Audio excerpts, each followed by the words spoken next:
Good morning students. Class 12 में आज का जो टॉपिक है, टॉपिक का नाम है रुधिर वर्गों की वंशागत, इनहेरिटेंस ऑफ ब्लड ग्रुप्स। ठीक, जो रुधिर वर्ग होते हैं वो एक पीढ़ी से दूसरी पीढ़ी में कैसे पहुंचते हैं। जैसे कोई अगर माता ए ब्लड ग्रुप की है और पिता बी ब्लड ग्रुप का है, तो जो उनकी संतान होगी तो उसमें कौन सा ब्लड ग्रुप होगा, क्यों होगा? क्योंकि उसमें जो ब्लड ग्रुप होता है, ब्लड ग्रुप मेंडल के आनुवंशिकी के नियमानुसार ही चलता है। क्योंकि जो माता में ब्लड ग्रुप के जीन्स होंगे और जो पिता के ब्लड ग्रुप के जीन्स होंगे, तो दोनों के ब्लड ग्रुप के जो जीन्स होते हैं उसी के आधार पर यह तय होता है कि जो संतान है उसमें कौन सा ब्लड ग्रुप होने की संभावना है। तो हम इसमें ये जानेंगे कि कैसे जान सकते हैं कि होने वाली जो संतान है उसमें कौन सा ब्लड ग्रुप हो सकता है। तो चलिए शुरू करते हैं टॉपिक, रुधिर वर्गों की जो है वंशागत। ठीक, तो वीडियो शुरू करने से पहले अगर आप हमारे चैनल पर नए हैं तो चैनल को सब्सक्राइब करें, बेल आइकन को दबाएं ताकि आपको वीडियो की नोटिफिकेशन मिल सके, और हो सके तो वीडियो को लाइक करें और शेयर करें। ठीक, तो चलिए शुरू करते हैं रुधिर वर्गों की वंशागत। सर्वप्रथम बर्नस्टीन, कौन से वैज्ञानिक? बर्नस्टीन ने रुधिर वर्गों की वंशागत की व्याख्या की। मतलब रुधिर वर्गों की जो वंशागत होती है उसकी व्याख्या सबसे पहले किसने की? तो बर्नस्टीन ने रुधिर वर्गों की वंशागत की व्याख्या की। क्या बताया इन्होंने? तथा बताया कि मनुष्य में रुधिर वर्ग एक आनुवंशिक लक्षण होता है। मतलब जो रुधिर वर्ग होते हैं मनुष्यों में वो कैसे लक्षण होते हैं? वो एक आनुवंशिक लक्षण होते हैं। ठीक, और एक बात और आपको बता दें कि जो रुधिर वर्गों की वंशागत होती है वो बहुगुणिता पर आधारित होती है। ठीक, बहुगुणिता पर आधारित होती है। तो उन्होंने क्या बताया कि मनुष्य में रुधिर वर्ग एक आनुवंशिक लक्षण होता है जो मेंडल के आनुवंशिक नियमों के आधार पर एक पीढ़ी से दूसरी पीढ़ी में पहुंचता है। जैसे मेंडल ने जो बताया था कि जो जनक होते हैं उनके ही लक्षण जो है संतानों में पहुंचते हैं, तो वही यहाँ पर बताया है कि जो मेंडल के आनुवंशिक नियमों के अनुसार, मतलब जैसा कि मेंडल ने बताया है उसी के अनुसार एक पीढ़ी से दूसरी पीढ़ी में पहुंचता है। कौन? आनुवंशिक लक्षण। कौन से आनुवंशिक लक्षण? वंशागति, रुधिर वर्गों की वंशागत के आनुवंशिक लक्षण। तो जो रुधिर वर्गों की वंशागत के आनुवंशिक लक्षण है वो मेंडल के नियमों के आधार पर ही एक पीढ़ी से दूसरी पीढ़ी में पहुंचते हैं। रुधिर वर्गों की वंशागति माता पिता से प्राप्त जीनों पर निर्भर करती है। मतलब जैसे माता पिता में रुधिर वर्ग होगा तो जैसा रुधिर वर्ग होगा तो उस रुधिर वर्ग के जीन होंगे, और जैसे जीन होंगे वही जीन कहाँ पहुंचेंगे? संतानों में पहुंचेंगे। तो वही लिखा हुआ है, रुधिर वर्गों की वंशागति माता पिता से प्राप्त जीनों पर निर्भर करती है।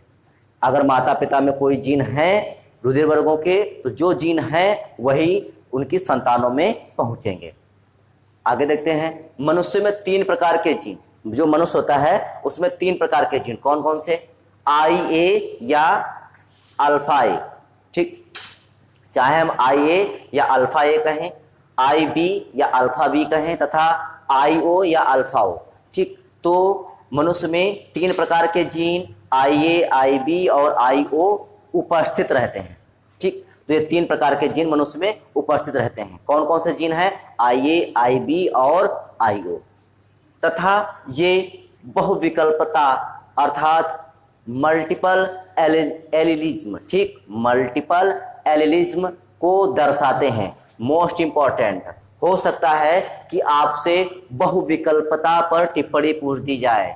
ठीक, पूछ दिया जाए कि मल्टीपल एलिलिज्म क्या होता है। ठीक, तो इंपॉर्टेंट है ये शब्द। हो सकता है कि टिप्पणी इससे पूछी जाए कि बहुविकल्पता पर टिप्पणी लिखिए। डायरेक्ट रुधिर वर्गों की वंशागति ना पूछकर बहुविकल्पता पर टिप्पणी पूछ दी जाए। तो देखिए यहाँ पर बहुत से जीन होते हैं, इसीलिए तो जीनों को क्या बोलते हैं? एलील बोलते हैं। जीनों के क्या बोलते हैं? एलील बोलते हैं। इसीलिए इसको बहुविकल्पता कहते हैं। क्या कहते हैं? बहुविकल्पता, क्योंकि यहाँ पर बहुत से जीन होते हैं। ठीक, ये जीन समजात गुणसूत्रों पर, समजात गुणसूत्र मतलब होमोलॉगस क्रोमोसोम, तो ये जीन होते हैं ये कहाँ स्थित होते हैं? आपसे पूछा जाएगा कि जीन रुधिर वर्गों की वंशागत के जीन कहाँ पर स्थित होते हैं? तो समजात गुणसूत्रों पर। ठीक, समजात गुणसूत्रों पर एक ही विस्थल पर स्थित होते हैं, मतलब एक ही लोकस पर स्थित होते हैं। ठीक, तो जो समजात होमोलॉगस क्रोमोसोम होते हैं वो एक ही विस्थल अर्थात लोकस पर स्थित होते हैं। मोस्ट इंपॉर्टेंट ध्यान रखना, जो रुधिर वर्ग वंशागत के जो जीन होते हैं वो कहाँ स्थित होते हैं? समजात गुणसूत्रों पर।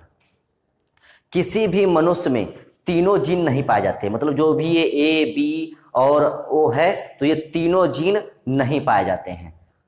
उनमें अधिकतम 2 जीन ही पाए जाते हैं। तो उनमें अधिकतम कितने जीन पाए जा सकते हैं? 2, क्योंकि उसमें ए बी ब्लड ग्रुप, मतलब ए और बी दोनों के जीन हो सकते हैं, तो उसमें ए बी ब्लड ग्रुप हो सकता है।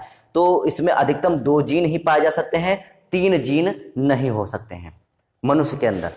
ठीक, जीनों की समानता तथा असमानता के आधार पर जो जीन समान भी हो सकते हैं, जैसे आईए तो जीन कैसे हैं? समान है, और आईए और आईओ ये दोनों जीन कैसे हैं? असमान हैं। तो वही जीनों की समानता तथा असमानता के आधार पर ही मनुष्य का रुधिर वर्ग निर्धारित होता है।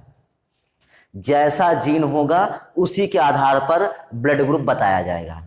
ठीक, जैसा जीन होगा वही निर्धारित करेगा कि ब्लड ग्रुप कौन है। जैसा जीन अगर आईए है तो उसका ब्लड ग्रुप कौन हो जाएगा? ए। अगर जीन आईए और आईओ है तो ब्लड ग्रुप कौन हो जाएगा? ओ। अगर जीन आईए और आईबी है तो ब्लड ग्रुप कौन सा हो जाएगा? बी। तो वही लिखा हुआ है कि जीनों की समानता तथा असमानता के आधार पर मनुष्य का रुधिर वर्ग निर्धारित होता है।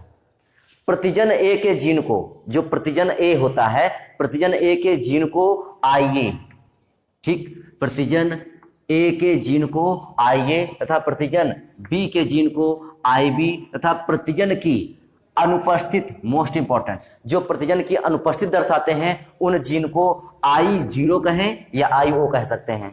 ठीक, तो हम तो इसे IO ही कहते हैं। ठीक, तो प्रतिजन की जब अनुपस्थित होती है तो जो ऐसे जीन होते हैं उनको क्या बोलते हैं? IO।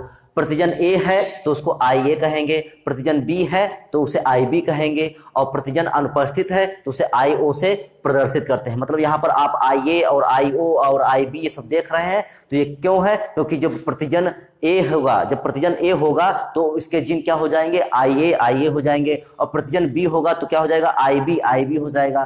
तो इस प्रकार से प्रतिजन जो होगा, प्रतिजन के आधार पर ही जो होता है जीन प्रदर्शित होते हैं। ठीक, तो IA व IB दोनों जीन प्रभावी, मतलब IA और IB ये दोनों जीन कैसे होते हैं? प्रभावी होते हैं। मोस्ट इंपॉर्टेंट पूछा जा सकता है कि रुधिर वर्गों की वंशागति में कौन से जीन प्रभावी होते हैं? तो कौन से जीन प्रभावी होते हैं? IA और व IB जीन कैसे होते हैं? प्रभावी होते हैं। और अप्रभावी कौन होता है? तो जो IO जीन होता है, जो IO जीन होता है वो अप्रभावी होता है। ठीक, तो ये हो गया आपका रुधिर वर्गों की वंशागत। हमने एक सारणी बना दी है। ठीक, ये सारणी अगर आपको पता नहीं होगा तो आप रुधिर वर्गों की वंशागति नहीं निकाल पाएंगे। तो रुधिर वर्गों की वंशागति में क्या है? जैसे जो रुधिर वर्ग ए है तो रुधिर वर्ग के 2 जीन होते हैं, पहला IA और दूसरा IO। तो देखिए यहाँ पर दोनों जीन कैसे हैं? समान हैं, तो इसलिए समयुग्मजी हो जाएगा। और ये हम बता ही चुके आपको प्रभावी होता है तो समयुग्मजी प्रभावी होगा। ठीक, यहाँ पर देखिए IA और IO हो। ठीक, तो IA और IO है तो ये दोनों कैसे हैं? विषम है, क्योंकि यहाँ पर तो दोनों अलग अलग हैं, तो ये कैसा हो जाएगा? विषम युग्मजी, लेकिन है तो प्रभावी ही, तो विषम युग्मजी प्रभावी हो जाएगा। इसी प्रकार से बी में तो देखिए दोनों समान तो समयुग्मजी, और बी भी कैसा होता है? प्रभावी होता है, तो समयुग्मजी प्रभावी, और ये दोनों अलग अलग है तो विषम युग्मजी प्रभावी हो जाएगा।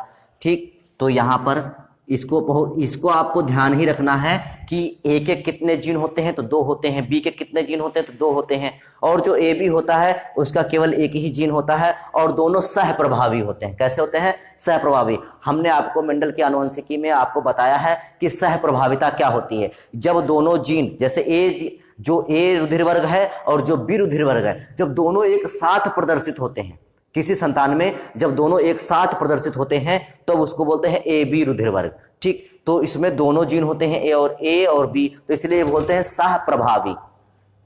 अब दूसरा आता है ओ रुधिर वर्ग। तो ओ रुधिर वर्ग में देखिए ये कैसा होता है? ओ कैसा होता है? जीन अप्रभावी होता है।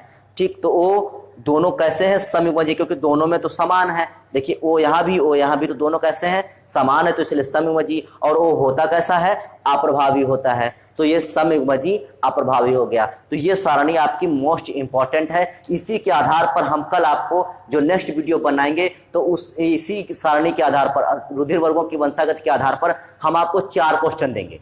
ठीक, 4 क्वेश्चन देंगे, वो आपको करना होगा। देखेंगे, कमेंट करिए कि कितने लोग कर पाएंगे उसे। ठीक, तो आज के लिए केवल इतना ही, बाकी फिर नेक्स्ट वीडियो में। तब तक के लिए जय हिंद।